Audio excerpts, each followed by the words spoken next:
Em Foco de sexta-feira, 30 de dezembro, seja muito bem-vindo. Com mais ou menos otimismo, 2012 será seguramente um ano difícil para Portugal. Fica a saber o que pensam algumas personalidades portuguesas, desde a economia à cultura, sobre como vai ser o próximo ano. Incomparavelmente mais difícil do que alguma vez já sentimos no pós-guerra. Vai com certeza ser pior, tendo em conta as medidas que estão a ser aplicadas neste momento.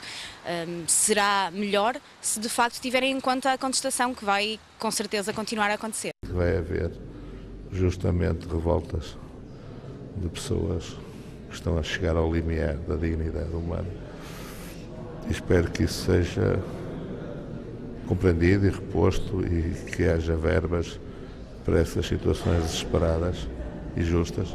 Vai também ser um ano de risco e de alguma pressão sobre as forças e serviços de segurança, no sentido em que será preciso, por um lado, perceber quais é que são o tipo de movimentos, eles são muito diversos, que estão na base da contestação social, e depois o tipo de respostas que têm que ser sempre muito proporcionais, para se evitar aquilo que nós designamos como incidentes de rastilho, não é? Do ponto de vista económico, vai provavelmente ser o ano mais difícil desde a Segunda Guerra Mundial, e por meio de razão desde 25 de Abril, mas vai ser também muito difícil do ponto de vista social e até do ponto de vista político. Eu acho que vão crescer as tendências, quer nacionais, quer europeias, para uma certa, para uma certa forma da situação política mais musculada. O ano 2012 vai ser muito difícil, evidentemente, dos mais difíceis da nossa história, mas por outro lado somos um país rico, somos um país com possibilidades e um país que já tem uma sofisticação e um nível de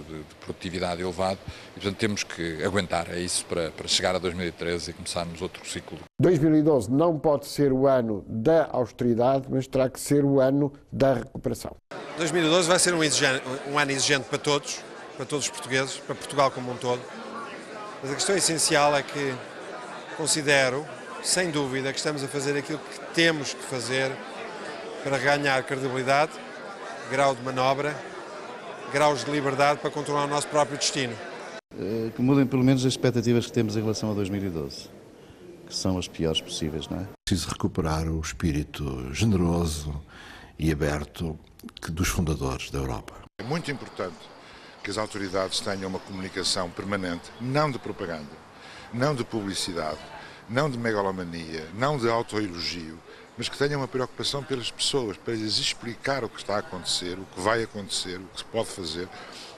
Só assim é que se pode manter uma população livre. Portugal, espero trabalho, convicção e muita coragem. É o que falta aos portugueses? Não, os portugueses têm todas essas características, precisam é de reanimá-las. O ETV quis também saber o que pensam alguns deputados sobre o novo ano que começa este domingo. Saiba o que pensam da direita à esquerda, alguns dos nomes com assento no Parlamento. 2012 é um ano de grande incerteza no plano internacional, de grande incerteza em particular no plano europeu e como tal também de grande incerteza no plano nacional. Vai ser um ano difícil, em que Portugal, como dizia bem, está sujeito a um programa de assistência financeira que foi negociado pelo anterior governo e com o qual fomos obrigados a recorrer por força de uma situação em pré-ruptura, em que não tínhamos liquidez sequer para fazer face aos encargos correntes normais com salários do Estado e, portanto, vai ser um ano em que temos que continuar a cumprir com esse programa como forma, e será esse, respondendo à sua pergunta, obviamente, o conjunto de medidas difíceis que decorrem no cumprimento desse programa será a parte mais difícil do ano. Concretizar aquilo que são as metas do memorando de entendimento, até porque isso significa a continuação do financiamento do Estado português através daquilo que está estabelecido nos próprios acordos e, obviamente, também conseguir fazer com que a economia portuguesa recupere e, basicamente, concretizar aquilo que são as medidas que o Governo tem tomado.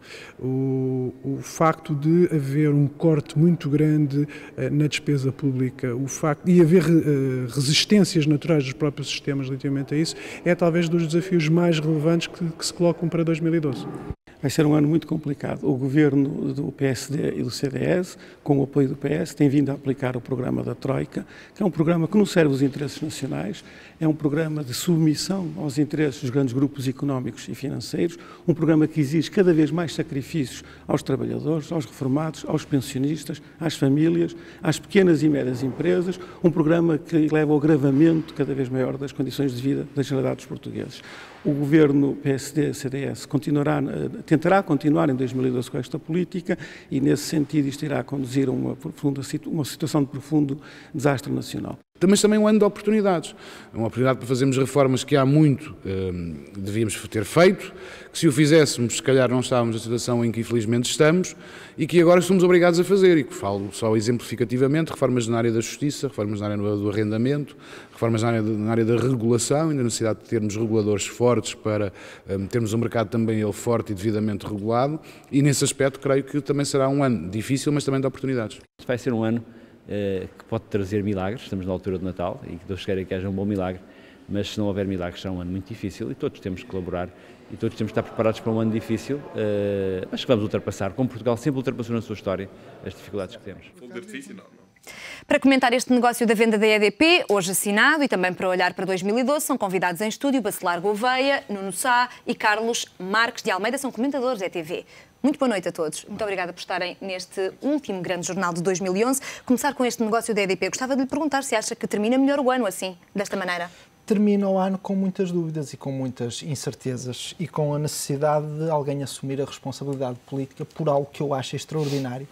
Mas o ano de 2011 brindou-nos com tantas afirmações, declarações e acontecimentos extraordinários que se tornaram vulgares que a nossa capacidade de exigência e de indignação vai se relativizando.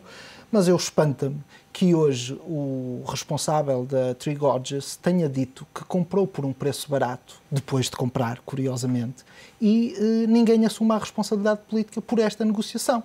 Porque se alguém diz, isto é um negócio como na vida, se alguém diz que comprou barato, depois de assinar, entenda-se, bem, é porque alguém fez um mau negócio. E, portanto, eu acho que este facto... O conceito barato, simplesmente não é interrupção, é um conceito relativo. Eu acho que este facto merece, novamente, sobretudo da parte do... Novamente, mas outras propostas eram mais baixas, ainda eram mais baratas. Algum esclarecimento, no mínimo, para vermos... Portugal está barato neste momento, eu acho, Jorge, eu acho que os portugueses, ao ouvirem hoje isto, bem, sendo patriotas e sabendo que era propriedade de todos os portugueses, participação do Estado, não ficarão muito satisfeitos. Nenhum de nós fica quando vende algo a alguém e a seguir nos dizem nas nossas barbas, olha, eu comprei muito barato. Mas esta pergunta do Bacelar Gouveia tem alguma pertinência no sentido de pôr os números naturalmente e todas as citações em perspectiva. O que é barato para a China pode ser um bom negócio para Portugal ou não? Não, eu acho que o Presidente do Tribunal... As outras propostas eram ainda mais baratas. Foi muito claro. Ele diz... Havia um concurso. Isto, se acontecesse num negócio de compra e venda de uma casa ou de um carro na vida, eu achava que até estava a gozar. Alguém que me compra uma coisa e depois a seguir diz as minhas barbas, olha, eu até comprei barato, bem, isto tem que ser esclarecido. Por último, queria dizer o seguinte... Quero saber como é que o Governo vai defender o interesse estratégico nacional. Estamos a falar da EDP, da sua dimensão, e há várias formas de o fazer, já falámos aqui nisso, questão dos acordos parasociais, qual é a estratégia que existe, que ainda está tudo muito nebuloso. Segundo, há contradições. Os chineses dizem que a empresa tem necessidade de financiamento e o seu Presidente tinha dito no dia anterior que a EDP não tinha necessidade de financiamento. Os chineses entram na EDP para financiar a empresa, mas o Governo vai pegar nos 600 mil milhões de euros da primeira tranche e vai pagar dívida pública. O António Mexia mantém-se, não se mantém, não conseguimos perceber. E, por último, foi esta cereja em cima do bolo também que foi ver, e eu não resisto a este comentário, o dirigente do partido mais à direita do espectro político português, aos abraços com um ilustre representante também do Estado comunista chinês, o que o capital e o dinheiro não unem. Muito bem, gostava de saber também a sua opinião. Hoje Paulo Portas dizia que este negócio era o melhor em termos de receita, mas também a melhor ajuda para o país em termos de endividamento. Acredita que este negócio, que é um negócio ainda pontual relativamente ao Estado português, juntamente com o Estado chinês, porque a empresa é estatal, a empresa que estamos a falar, gostava de lhe perguntar se acha que vai ter repercussões positivas em toda a economia ou apenas, por exemplo, no financiamento do setor elétrico? Eu gostaria de fazer um pequeno comentário àquilo que o Dr. Nuno Sá disse. É que, e nós já comentámos a aquisição da EDP pela empresa chinesa a semana passada e já lá irei. Mas antes fazia um comentário interessante. É que, para já acho estranho, vindo de um socialista, esta preocupação pelo lucro e pela venda, pela maior quantidade de dinheiro possível. O que acho que é interessante, mesmo que salvaguardando de alguma forma aquilo que será o interesse nacional. O que é certo é que a oferta chinesa foi a melhor que foi apresentada. Ninguém pôs em causa que o processo correu com transparência, mas há aqui um ponto que é fundamental, é que e eu já disse isto a semana passada e volto a dizer novamente, é que com a privatização da EDP para a China abre-se um eixo estratégico, não só em termos económicos, mas também em termos políticos. E aquilo que nós antecipávamos a semana passada é que esta primeira aquisição é exatamente isso, é uma primeira aquisição. Mas que acha que pode trazer uma segunda e uma terceira ou pode ficar por aqui? Forçosamente terá um desenvolvimento no futuro. Mas ainda em relação ao preço, é que só com a venda da EDP o Governo estabeleceu metade da meta que tem que estabelecer, que está estabelecido com a Troika, daquilo que tem que ser averbado pelo Governo em termos de privatizações. Ou seja, cerca de metade do valor de receita em termos de privatizações foi garantido com esta operação. Mas poderia ter sido mais, de acordo com as palavras do Presidente dos Estados, poderia ter sido mais. Isso será sempre... Carlos, só um comentário económico, só isto. Mas isso será sempre tem que ser nos dois sentidos, e a minha preocupação é essa. Primeiro, a preocupação... Carlos, só clarificar isto. A preocupação de um bom negócio e um socialista com responsabilidades públicas quer gerir bem os negócios do Estado, e a minha preocupação provavelmente um socialista com preocupações públicas queria manter a empresa na alçada do Estado. O Carlos aqui vai estar de acordo. E, portanto, não teria feito a governação que fez durante 2 ou 3 ou 6 anos, de maneira a que se chegasse à circunstância de ter que privatizar. Já conhecemos isso, e nem é do Carlos, é do PSD, do CDS, já conhecemos esse discurso. Mas deixe-me só dizer isto, que aqui acho que vamos estar de acordo todos. Não é uma questão de ser um discurso conhecido, é uma questão de ser um discurso verdadeiro. Deixe-me só dizer isto, Carlos. Qual é a abertura dos chineses para investimentos e exportações portuguesas para lá? É que foi conhecida esta semana uma decisão do Estado chinês dizendo relativamente à indústria automóvel que ia abolir todos os apoios aos investimentos estrangeiros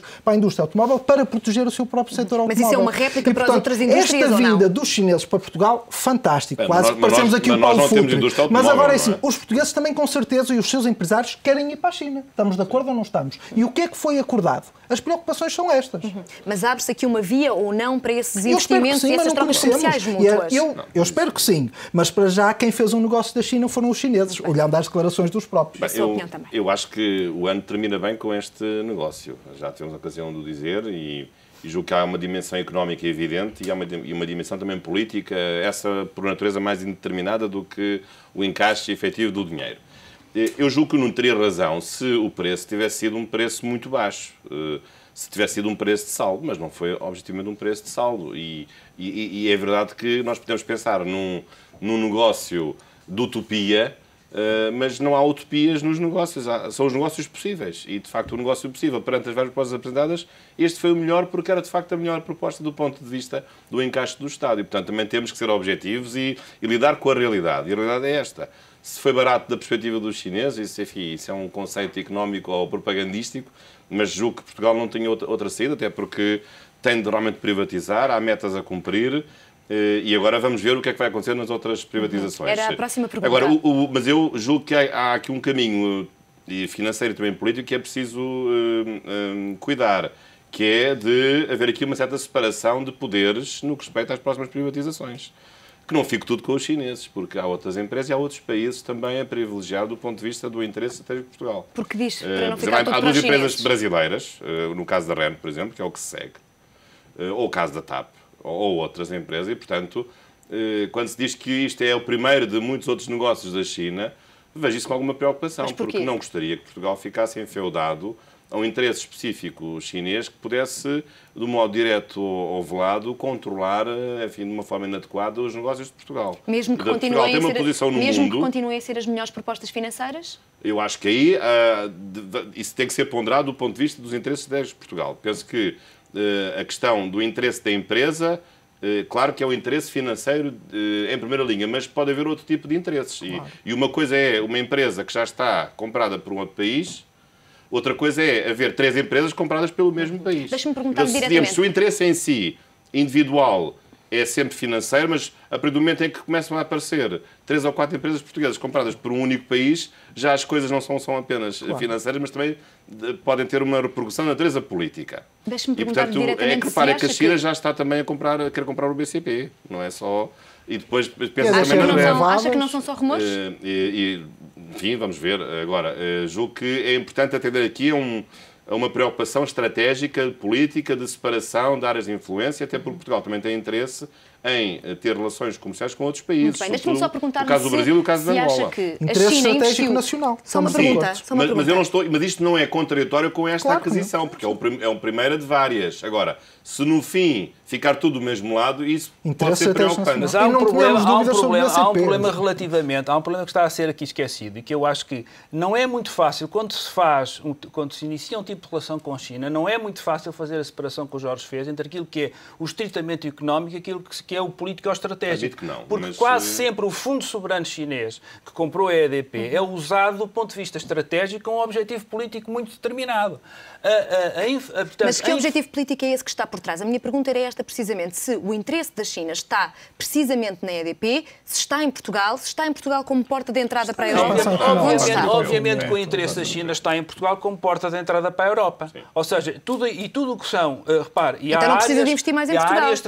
Há áreas estratégicas que são a área energética é uma área estratégica, a área financeira é uma área estratégica e a área portuária, que também é uma área estratégica para os chineses. Ou seja, do ponto de vista deles, isto é um primeiro passo para um acesso não apenas ao mercado, mas também em termos de conhecimento, em termos de organização. Repare, o TGV chinês há pouco tempo teve um acidente.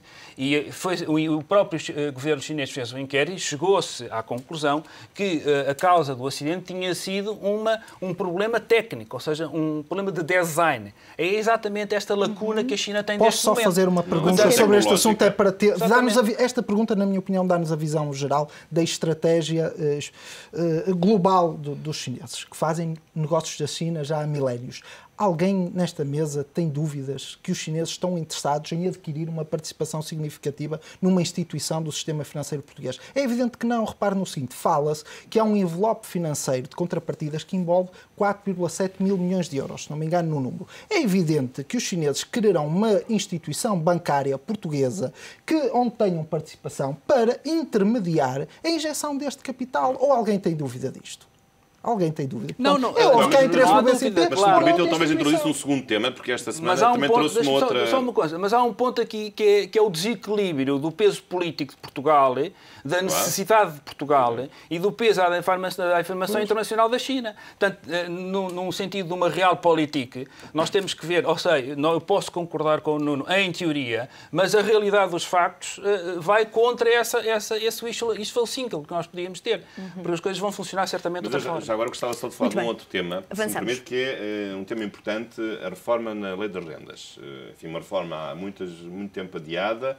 O PSD, no tempo de Durão Barroso, fez uma reforma que não resultou. O PS de Sócrates também fez uma reforma que não resultou. Espero que agora esta reforma seja uma reforma que venha, de facto, a resultar. Acredita nisso? Acredito nisso.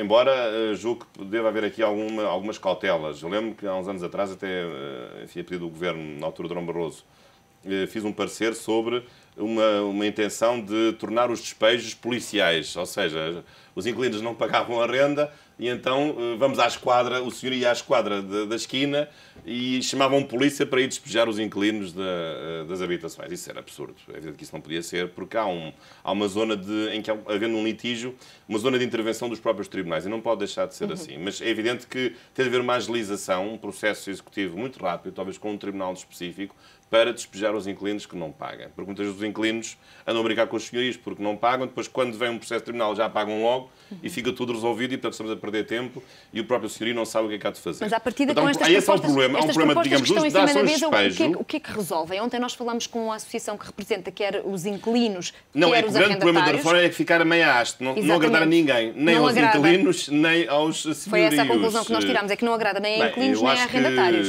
Eu acho que há aspectos na reforma que são bons e sobretudo, É evidente que cada grupo de interesse, enfim, puxa a brasa da sua sardinha e, portanto, critica sempre a parte... Acha que as rendas deveriam ser liberalizadas ou não? Deviam ser liberalizadas, mas com um apoio social às pessoas que têm uma carência económica e financeira. Que são 60% das que têm as rendas antigas. Mas é por aí que temos que caminhar. Mas a Segurança Social pode?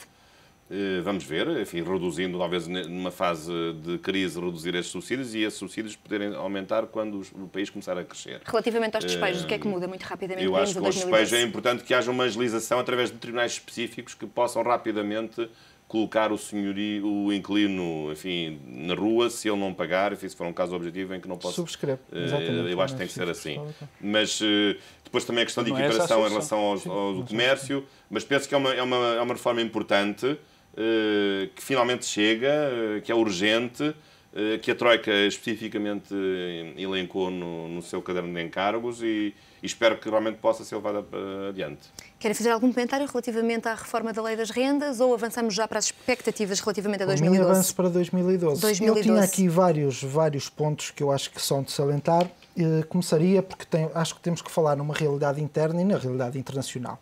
Começando pela última, o ano 2012 estará concentrado as nossas atenções e é fundamental o que se vai passar em eleições na Alemanha, França, Estados Unidos e na Rússia. Eu acrescentava Angola e Guiné-Bissau. Angola também e Guiné-Bissau, exatamente. E, portanto, ano 2012, internacionalmente, é ano de eleições.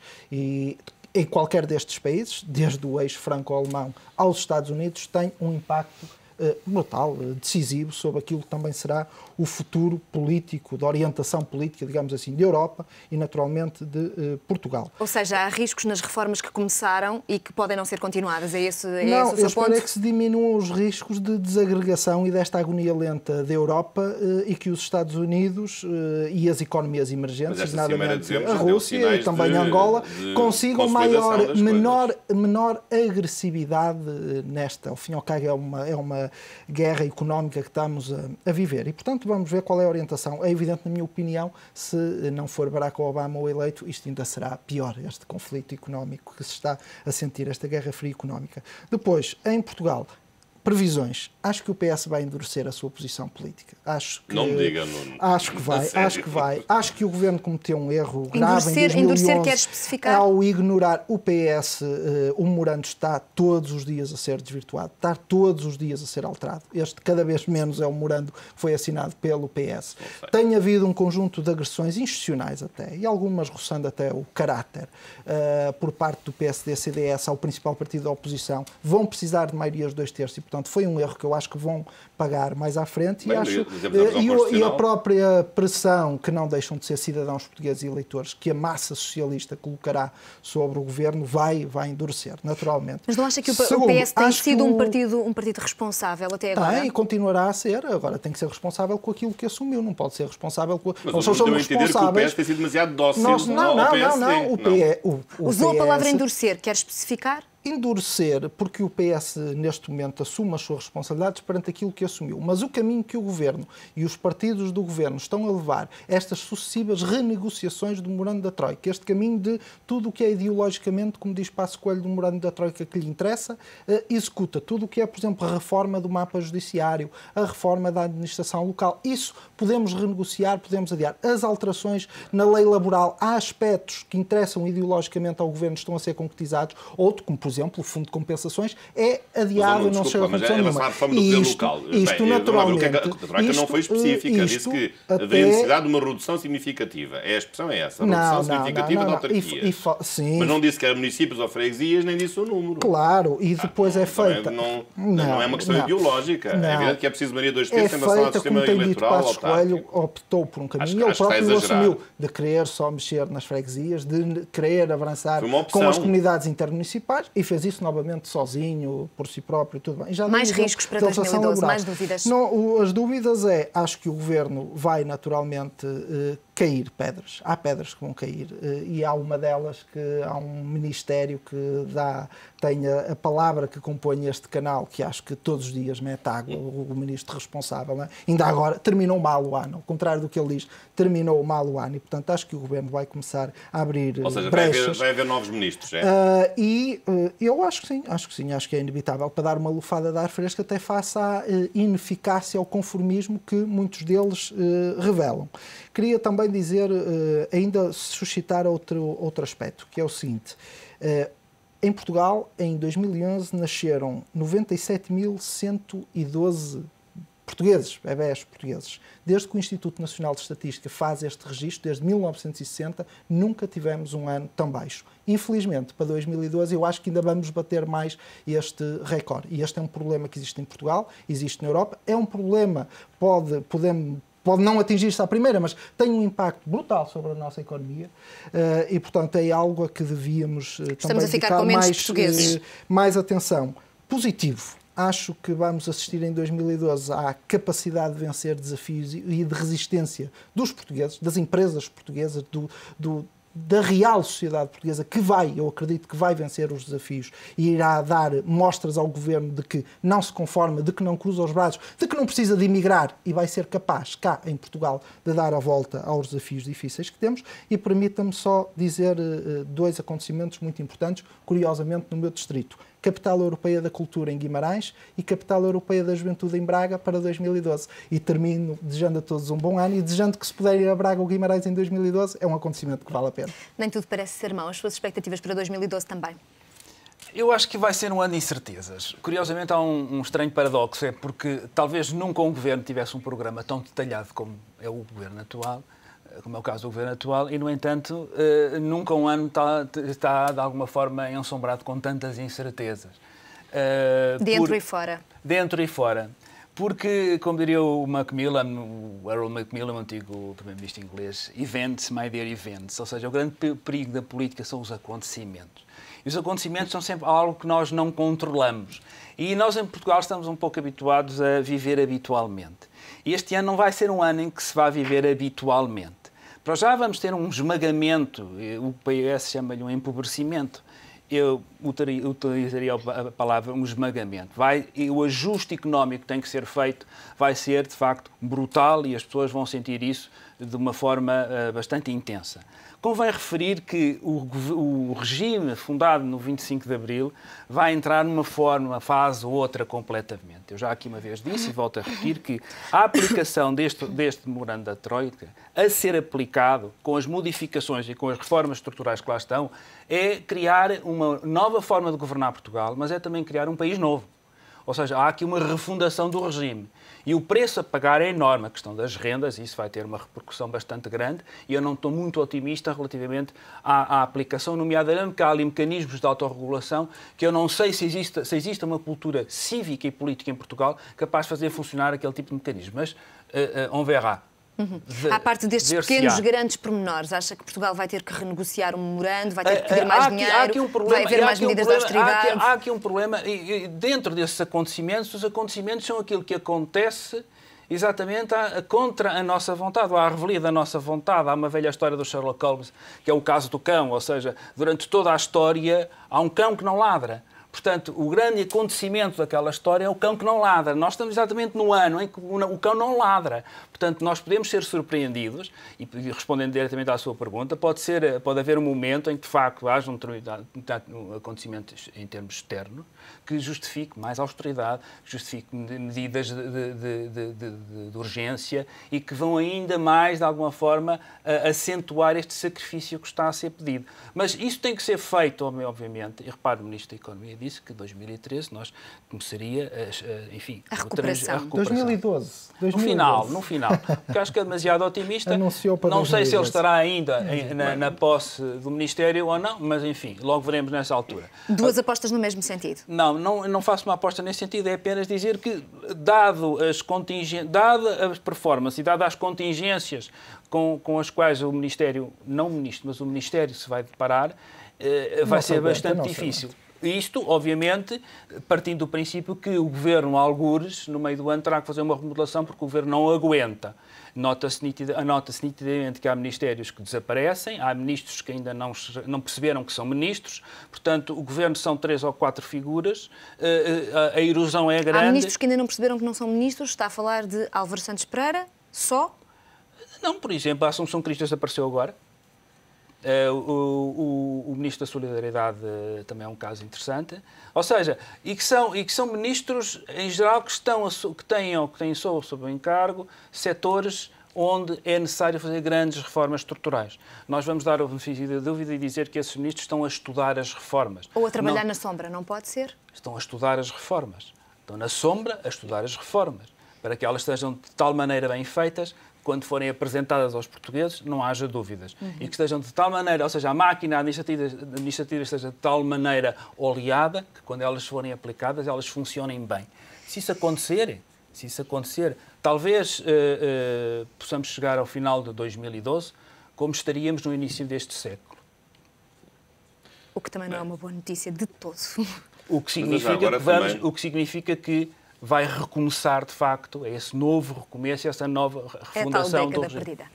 Mas eu já agora também gostava de acrescentar alguma coisa e talvez fizesse aqui a ponte entre o 2011 e 2012. Penso que 2011 foi um ano importante do ponto de vista político porque os portugueses votaram numa maioria absoluta e mudaram, enfim, uma maneira de fazer a política de um partido, enfim, com maioria relativa, enfim, que governou muito mal. O Partido Socialista foi um descalabro. Nós hoje cada vez mais nos convencemos disso.